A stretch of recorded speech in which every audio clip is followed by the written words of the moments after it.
చూసినట్లయితే అర్బన్లో ఉండేటువంటి ప్రజలు దాదాపుగా 25% ఉన్నారు అర్బన్లో. వాళ్ళకి మెడికల్ యాక్సెస్ 68% మెడికల్ యాక్సెస్ ఉందండి. బట్ సెమీ అర్బను రూరల్ పీపుల్కి కేవలం ఏంటంటే ఒక 33% మాత్రం యాక్సెస్ ఉంది. అంటే డాక్టర్లు కావచ్చు, పారామెడికల్ కావచ్చు, ఇతరత్రా కావచ్చు. అంటే ఎంత మనం వెనకబడిపోయి ఉన్నాము అనేటువంటిది మనం ఆలోచించాలి. అయితే 80 సంవత్సరాల దాదాపుగా స్వతంత్ర భారతంలో పూర్తిగా ప్రభుత్వ రంగంలో ఉన్నటువంటి ఈ వైద్య సేవలు ఏ విధంగా అరకొరగా కొనసాగుతున్నాయి అనేది చెప్పడానికి నేను చెప్తున్నాను అనమాట. ఎస్, ప్రభుత్వ రంగంలోనే ఉండాలి, పేద ప్రజలకు కావాలి, దీన్ని ప్రైవేటు చేతుల్లోకి వెళ్ళకూడదు అని అనుకుంటున్నప్పుడు ఈ 80 సంవత్సరాల అనుభవాలు మనకేం చెప్తున్నాయి? కేంద్ర ప్రభుత్వం జీడిపిలో వైద్య రంగానికి ఖర్చు పెట్టేది కేవలం 2.1% అండి. స్టేట్ గవర్నమెంట్స్ దాదాపుగా 2.5 నుంచి 2.3% వరకు ఖర్చు పెడుతున్నాయి. మన ఏపీకి వచ్చేటప్పటికి జిఎస్డిపిలో 2.8% అట్లా ఖర్చు పెడుతుంది. అందులో కూడా కేటాయింపులు ఘనంగా ఉంటాయి, చివరికి వచ్చేటప్పటికి అరకొరగా ఉంటున్నాయి. మనకి చూడండి, ప్రభుత్వ హాస్పిటల్ అని చెప్పడానికే తప్ప అక్కడ డాక్టర్స్ ఉండరు, సరిగ్గా పారామెడికల్ సిబ్బంది ఉండరు, మందులు ఇవ్వరు, సరైనటువంటి ట్రీట్మెంట్ అంటే మంచాలు ఉండవు, ఇవన్నీ కూడా. దానివల్ల ఎవరు సఫర్ అవుతున్నారు, ఎవరు బెనిఫిట్ అవుతున్నారు? ఎస్, ప్రజలకు కొంతవరకు మేలు జరుగుతున్నప్పటికీ కూడా చాలా వరకు కూడా ప్రజలు ఇబ్బందులు పడుతున్నటువంటి పరిస్థితి ఉంది. ఎందుకంటే అటు పూర్తి స్థాయిలో వైద్యం అందించట్లేదు. అట్లాగని పూర్తిగా వాళ్ళు ప్రైవేట్ హాస్పిటల్కి వెళ్తారంటే అది వెళ్ళలేకపోతున్నారు. ముఖ్యంగా అంటే మీకు పాండమిక్ టైంలో ఈ డాక్టర్ల కొరత, బెడ్స్ కొరత, అదేవిధంగా పారామెడికల్ సిబ్బంది కొరత మనకు బాగా తెలిసి వచ్చింది. ఆ సమయంలోనే దీన్ని ఒక పీపీపీ మోడల్ అనేది నీతి ఆయోగ్ ఒక వాళ్ళ విధాన పత్రాలు కదా, కేంద్ర ప్రభుత్వానికి ఒక విధాన పత్రం ఇచ్చింది. అంటే ప్రతి జిల్లా హాస్పిటల్కి అనుబంధంగా ఒక మెడికల్ కాలేజీని పెట్టండి, అది ఒక సెల్ఫ్ ఫైనాన్సింగ్ మోడల్ కావచ్చు, పీపీపీ మోడల్ కావచ్చు, దాంట్లో అది తీసుకోండి అనేది వాళ్ళు ఒక సజెస్ట్ చేశారు. అయితే అది అప్పటికి అది ఒక కేంద్ర ప్రభుత్వం దాన్ని అమలు చేయాలి. కానీ ఎప్పుడైతే మీకు కోవిడ్ తర్వాత పరిణామాలు చాలా వరకు మారినండి. ఇది ఒక ఇండియాలోనే కాదు, ఇది మీకు వరల్డ్ ఎకనామిక్ ఫోరంలో కూడా దీని మీద చాలా పెద్ద ఎత్తున చర్చ జరిగింది. ఇది థర్డ్ వరల్డ్ కంట్రీస్లో పీపీపీ మోడలు. ఎందుకంటే ప్రభుత్వాలు ఖర్చు పెట్టలేనటువంటి పరిస్థితుల్లో, ప్రజలు ఇబ్బందులు పడుతున్నటువంటి పరిస్థితుల్లో దీన్ని ఏ విధంగా ఇంప్రూవ్ చేయాలి, ఏ విధంగా యాక్సెసిబిలిటీ పెంచాలి అనే దాని మీద వరల్డ్ ఎకనామిక్ ఫోరంలో దీని మీద పెద్ద ఎత్తున చర్చ జరిగింది.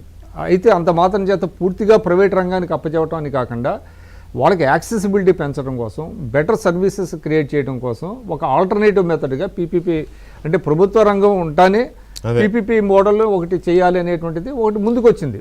ఇప్పుడు ఇందాక పెద్దలు గఫూర్ గారు చెప్పారు, ఇక్కడ ఎక్కడా కూడా దేశంలో అమలు కావట్లేదని. బట్ ఇప్పుడు ఆల్రెడీ యూపీలో అమలవుతుందండి. కర్ణాటకలో కొన్ని కాలేజెస్లో చాలా దాదాపు నాకు తెలిసి ఒక 15 సంవత్సరాల నుంచే 1-2 కాలేజీలు అక్కడ పీపీపీ మోడల్లో రన్ అవుతున్నాయి.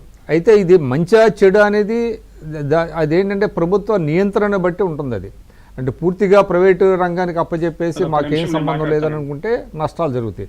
బట్ ప్రభుత్వ కంట్రోల్స్ ఉండి యాక్సెసిబిలిటీ పెంచి ఎక్కడైతే డాక్టర్స్ లేరు, హాస్పిటల్స్ లేవో అక్కడ కనుక అది కనుక తీసుకెళ్ళగలిగితే, ఇప్పుడు అదే జరుగుతున్నది కదా.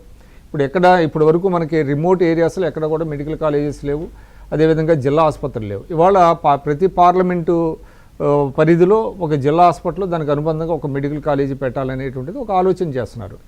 సరే, ఇప్పుడు జగన్మోహన్ రెడ్డి గారిది చూసినట్లయితే ఇందాక డొక్కా గారు ఒక మంచి మాట చెప్పారు. ఒక ఇంప్రెషన్ క్రియేట్ చేయడానికి తప్ప చిత్తశుద్ధి లేదు ఆయనకి. ఒకేసారి 17 మెడికల్ కాలేజెస్ పెట్టామన్నప్పుడు ఆయన ఏం చేశాడు? 4,850 కోట్లు ఆయన దానికి కేటాయింపులు చేశాడు.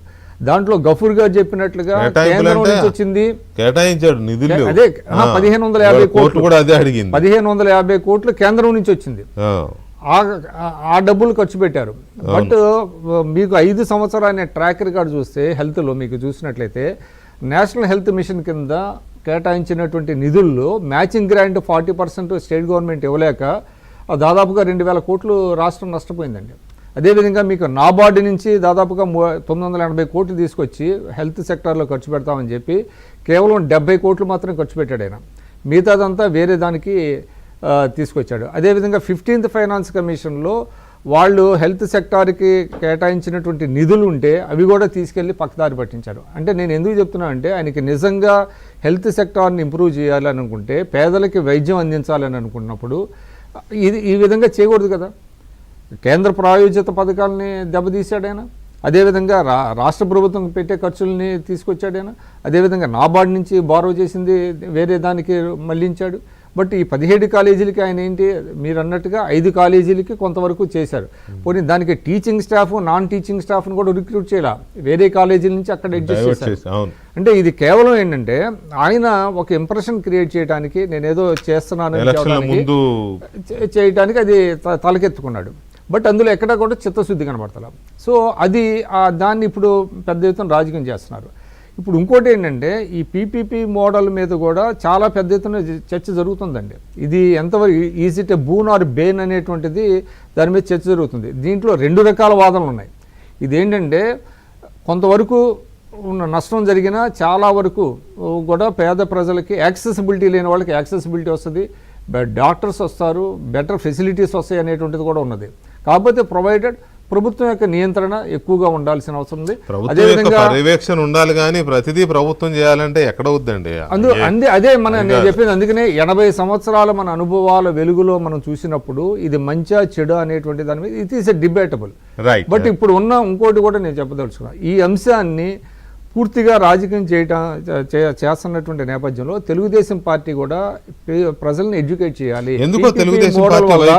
పీపీపీ మోడల్ వల్ల ఏంటి ప్రయోజనాలు, ఏంటి నష్టాలు, దాని మీద ఎడ్యుకేట్ చేయాల్సిన అవసరం. తెలుగుదేశం పార్టీ అనాలా, కూటమి ప్రభుత్వం వైపు నుంచి అనాలో కానీ దీని జనంలోకి అది కాదు ఇది అని. ఒక్క నిమిషం సార్ ప్లీజ్, వరప్రసాద్ గారు. ఎఫిషియెంట్గా జనంలోకి తీసుకెళ్ళి ప్రజలకు అర్థమయ్యే భాషలో, మనం ఏదో ఇంటర్నేషనల్ లాంగ్వేజ్లో చెప్తే కాదు, ప్రజలకు అర్థమయ్యే భాషలో చెప్పే ఇది జరగడంలా. ఒక్క నిమిషం వరప్రసాద్ గారు. కిరణ్ కుమార్ రెడ్డి గారు నమస్తే. కిరణ్ కుమార్ రెడ్డి గారు, జగన్మోహన్ రెడ్డి ప్రజల్ని మభ్యపెడుతున్నారా లేక నిజంగానే